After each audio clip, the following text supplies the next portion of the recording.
Shavua Tov, everyone. Welcome to video number 40 in our WhatsApp Stories group.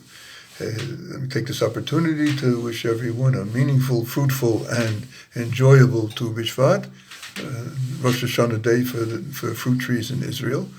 I adapted this story from the version of my friend Tzvi Meir Cohen, who posted it on his website, baalshemtov.com. I sent it around to my email story list 10 years ago, and I titled it "Tropical Oranges in a Russian Winter Orchard." That one time the Baal Shem Tov was traveling with a few of his followers, including Rabbi Moshe Shoham, and it was the middle of Russian winter, and that means the roads were covered with snow piled high. And the preferred means to travel was with a sleigh, a horse-pulled sleigh. It came to be Tu B'Shvat, that they were still traveling, and they realized they had no fruit, and nor is it easy to come by fruit in the middle of Russian winter. The Baal Shem Tov instructed the coach driver, a Gentile, Alexei, his regular coach driver, to turn the coach aside off the road and to proceed a while into the forest that was at the edge of the road, on the side of the road.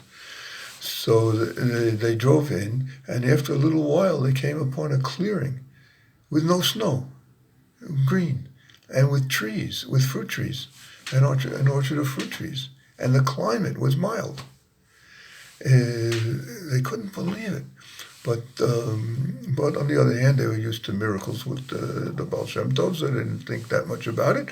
They quickly dismounted, if you say that about carriages, they quickly got down from the carriage, from the sleigh, and walked quickly over to look at the trees, and they were teeming with oranges.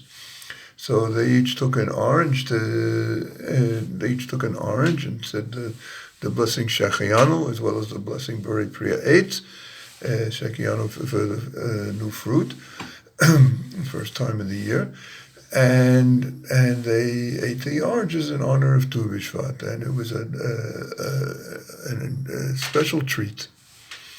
Moshe Shoham decided that he would take a few more of these wonderful oranges back to eat later. So he put them in his pocket, and they walked back to where they had parked the sleigh. And the Baal Shem Tov told Alexei to drive back to the road.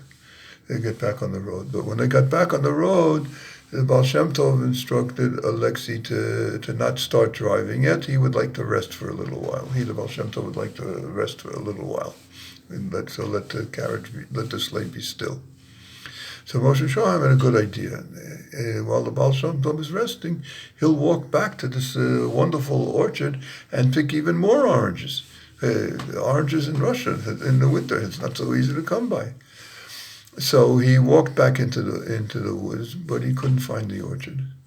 And then when he came back to the sleigh and got in, he found that the oranges that he had left among his things were no longer there. Perplexed, Rabbi Moshe Shoham turned to the Baal Shem Tov and asked him if he could explain what had happened. The Baal Shem Tov told him like this. He said, "Well, I was unhappy about it being Tu B'Shvat and not having any fruits in order to celebrate the day and to honor the day. So I brought by mystical means an orchard from Eretz Israel to here. But since the purpose of this was not for personal benefit, but in order to fulfill the mitzvah of eating fruit on Tu B'Shvat, so as soon as we had accomplished that, so the orchard disappeared, and so did the few fruits that you had taken."